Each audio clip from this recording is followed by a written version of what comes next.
इसी के साथ में आप एक तरह से डिटैचमेंट का बोल रहे हैं, उसी के साथ में बहुत बार ऐसे होता है कि एम्प्टीनेस सिंड्रोम जिसको बोलते हैं कि उम्र के मतलब 50-60 होने के बाद में ही हमारे घर से सब कुछ निकल जाता है, हमारे बच्चे पढ़ाई के लिए जाते हैं या फिर शादी करके दूसरे जगह पे सेट हो जाते हैं और घर पे रहते हैं सिर्फ बीवी और वो आदमी या फिर वो दो लोग, और वो ओल्ड एज में होते हैं। तो इस टाइम पे उसको लोगों ने कैसे हैंडल करना चाहिए? इसको ना फिर से रिटायरमेंट के कंसेप्ट में समझते हैं डॉक्टर अतुल। रिटायरमेंट में क्या हुआ, आपका एक जॉब था वो छूट गया। उसी प्रकार पेरेंटिंग एक जॉब था ना, पेरेंटिंग का जॉब कंप्लीट हो चुका है, हम गृहस्थाश्रम से वानप्रस्थाश्रम की तरफ निकल चुके हैं। ये जो रिटायरमेंट हम जब तक समझेंगे नहीं तब तक हम आगे बढ़ नहीं पाएंगे। आपको आज काम से रिटायर कर दिया गया कि 60 साल के आप हो गए, भाई साहब आप कल से ऑफिस नहीं आएंगे, ये आपका पेंशन पकड़िए, खुश रहिए। हम अभी दूसरा आदमी 25 साल का लड़का नौजवान, 25 साल की नौजवान लड़की, उनको रिक्रूट करेंगे, कल से आपका काम वो देखेंगे। करेक्ट, सही बात है। आपके साथ भी तो यही हुआ, ये कहां अलग है? जिस प्रकार से प्रोफेशनल रिटायरमेंट है उस प्रकार से ये एक प्रकार का फैमिली रिटायरमेंट हो गया। तो एम्प्टी नेस्ट सिंड्रोम की जब हम बात करते हैं तो ये एग्जैक्टली वही है।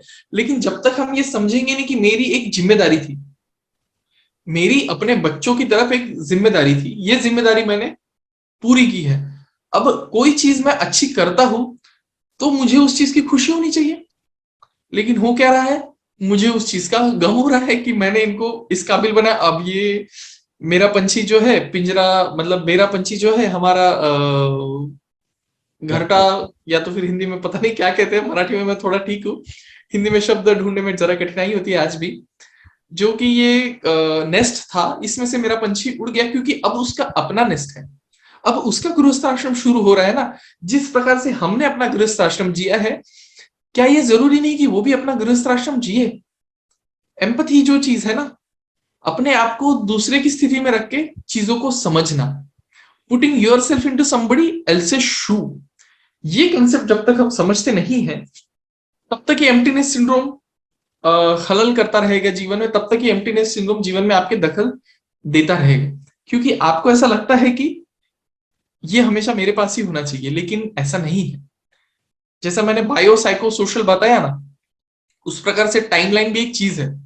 सोशल, एनवायरमेंटल और बायोलॉजिकल चेंजेस वक्त के साथ आएंगे। आज आप 55 साल के हो गए, आपके बच्चे 25 साल के हो गए, 25 साल में आपके लड़के को या लड़की को बेंगलोर में, हैदराबाद में, मुंबई में या जहां पर भी जॉब मिली है, या तो फिर वहां उन्होंने अपना बिजनेस किया है, वहां वो अच्छा कर रहे हैं, वहां पे बिजनेस अपॉर्चुनिटी जो शायद आपके शहर में किसी कारणवश नहीं है, या तो फिर उसको उतना अच्छा स्कोप आपके शहर में नहीं है तो उनको जाना लाजमी है।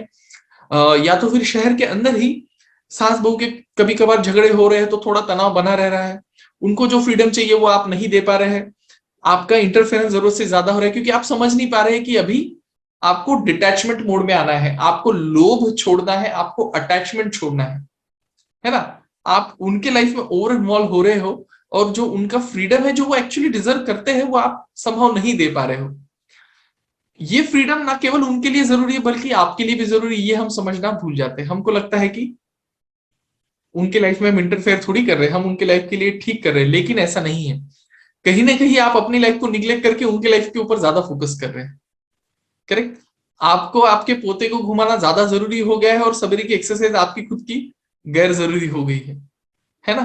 तो न केवल आप उनके लिए कुछ कर रहे हो जो कि अच्छी बात है अगर वो भी इस चीज को अग्री करते हैं तो, लेकिन वो करते करते आपका खुद का निग्लेक्ट भी हो रहा है, ये ना होने दे।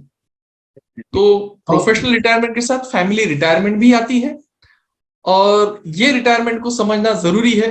नहीं तो फिर वही फ्रस्ट्रेशन, मुझे कोई चीज चाहिए जब वो नहीं मिलती है तो मैं दुखी होता हूँ, ज्यादा वक्त तक मैं दुखी रहता हूं तो मैं डिप्रेशन का रिस्क बढ़ा रहा हूँ, अपने आप की ओर निग्लेक्ट कर रहा हूँ, चीजें जो मैंने करना चाहिए वो नहीं हो पा रही, एक्सरसाइज नहीं हो पा रही, नींद डिस्टर्ब है क्योंकि मैं तो वही सोच रहा हूँ, मेरा आधा ध्यान मैं हूं यहाँ पर लेकिन मेरा मन तो मेरे बच्चे के साथ ही है। तो एम्प्टीनेस सिंड्रोम थोड़ी दिक्कत करता है। लेकिन ये रिटायरमेंट जो है ना, इसको यूटिलाइजेशन करना आना चाहिए। ये यूटिलाइजेशन अगर हम कर पाएंगे तो हाँ, there is no emptiness syndrome, there is retirement for a family life, just the way retirement professional life से होता है, फैमिली लाइफ से भी होता है।